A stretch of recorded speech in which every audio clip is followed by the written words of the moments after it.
What's going on, you guys? Welcome on back to the channel. Now, Two Blue Vortex Chapter 14 just dropped, and honestly, it was pretty much what I expected that it was going to be.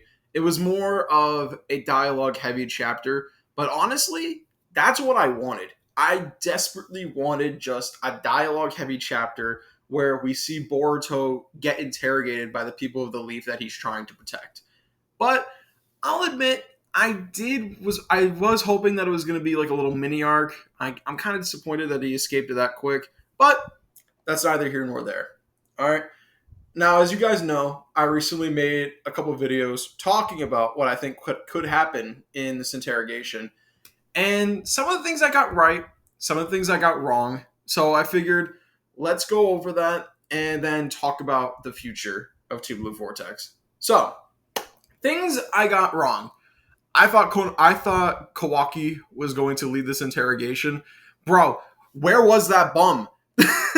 Why was he just chilling in his house the whole interrogation? I thought this man was going to try to prove that Boruto was a threat by like having his karma resonate with Boruto's and show that Boruto is still like an Otsutsuki threat. I thought that could have been such a cool way to do it. But I see why that's not happening because Kishimoto still wants Boruto to protect Kawaki as his brother, so that's going to take precedence over anything else in the story. I get that, but I still think Kawaki leading the interrogation would have been such a good moment for his character because Kawaki's character has, for lack of a better word, he's just been a bum the whole 14 chapters of Two Blue Vortex. What has this man been doing? Getting throttled, getting like beat by Mitsuki, getting beat by Jura. What's this man done that's contributed to the story in any like substantial way?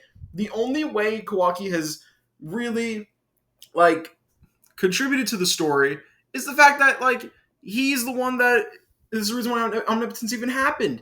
That's the only reason. It's the only thing he's done for the story. And that happened in part one. What has this man been doing? It just pisses me off, man, because we could have had such a good moment with Kawaki here leading the interrogation, and it just didn't happen. I get why they didn't. Ibiki and Konohamaru have like more reason to do it, but bro, like Konohamaru or not Kawaki should have at least been in the room. That would have made it so much more suspenseful, in my opinion. Oh well. Another thing that I got wrong: Momoshiki didn't show up. Dude, I don't know what they're doing. I don't know what's going on with Momoshiki. I thought this would have been like such a good time to like put Momoshiki like next to Boruto and like he's just like taunting Boruto the whole time. I thought that could have been so cool, but I don't know what they're doing with Momoshiki. I feel like they're trying to save him for like a big moment, but I don't know when that big moment is. Right? Like there's been a lot of like big moments that have happened so far in Two Blue Vortex, but we haven't seen Momoshiki at all. And Momoshiki is still a question mark in Two Blue Vortex. Like, what's his end game? What's his goal at the end of all this? Like, he's still a question mark. All we really know is that Boruto is trying to combat fate to prevent like the world from dying. But how does Momoshiki factor into it? Like, Momoshiki is still an overarching threat that we haven't talked about.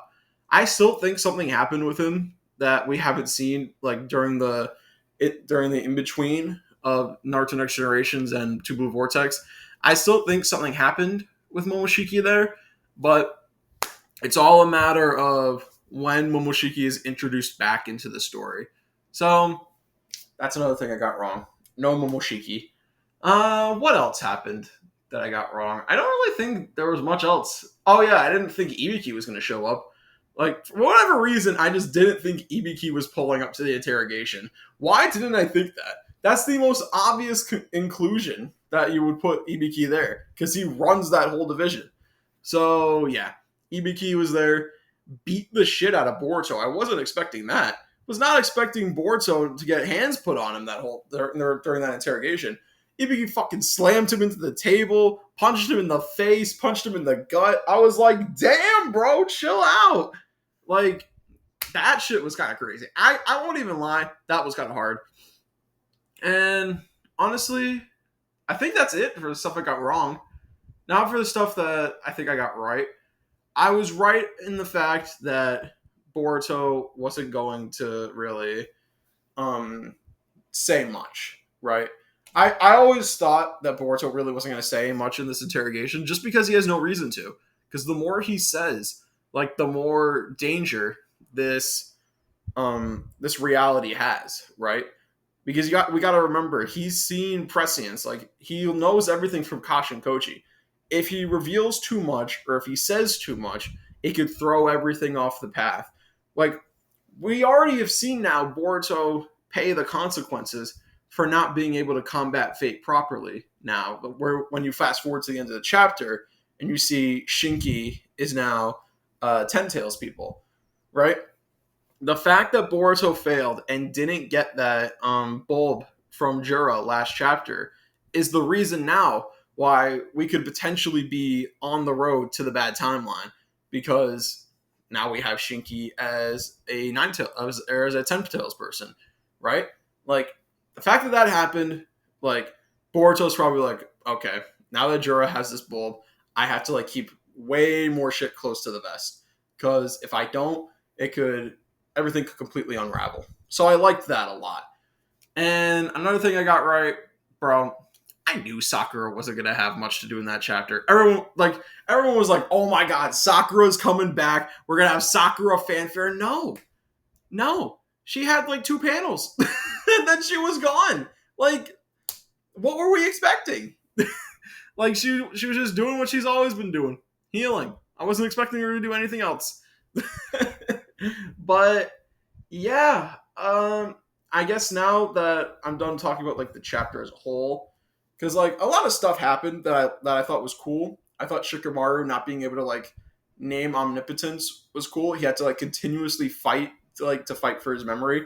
I thought that was pretty cool. But stuff that I think could happen in the next chapter, I definitely see Boruto going back to Kashin Koji after this. Like, there's no way Boruto is staying in the village. Boruto's gonna go back to Kashin Koji and talk about what happened. Uh, I think Mitsuki is gonna have more of an inner conflict. That's for sure. Like, he's gonna keep having an inner conflict, and he could even defect and leave the village and go after Boruto.